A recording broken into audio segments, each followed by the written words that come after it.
very, very high standard work.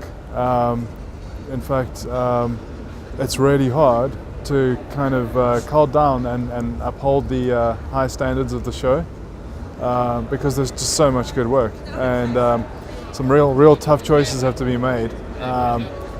And it feels, in some cases, it feels like we're not really separating good from great, we're separating great from really great. So it's kind of hard to put aside some of the work, and there's a level of guilt involved as well, because you're going, well, it's really a strong piece, but we've got to kind of, we're awarding too much work, so yeah, it hasn't been easy. I think a radio is alive and well as a category. There have been predictions in the recent past that radio would kind of dip in terms of entries and in terms of client interest, but it actually seems to be very healthy and sustaining a good amount of work, and some very inspiring pieces that have come through as well. I've gotten really excited about some of the innovation that is happening in radio. So a little bit of what's happening is that the boundaries of radio are being pushed to where they kind of start to overlap with other channels. And the question is always, well, is it still a radio ad or is it an interactive piece? And so you've got to always go back to it being, could it exist without radio? Is it at its core still a radio idea? But it's interesting to have those discussions because it means that radio is kind of evolving just like everything else. There is a lot of links happening to social media.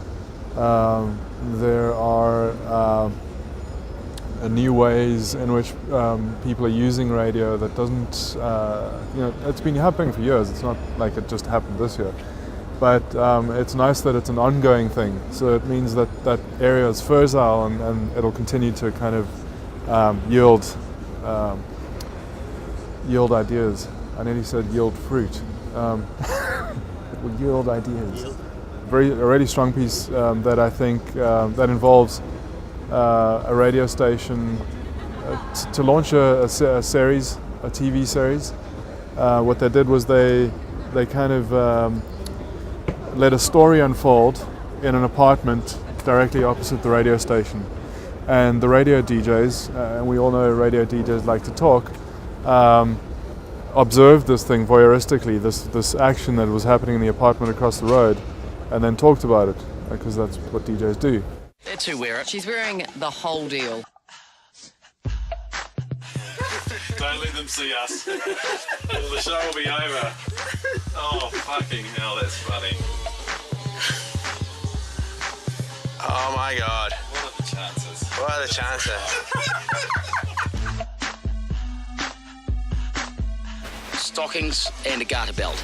Well, she looks to be kneeing and hitting him. Do you think it's her house or do you think it's his house? 50 Shades of Grey, you've got a lot to answer for. What in the... Right, I see.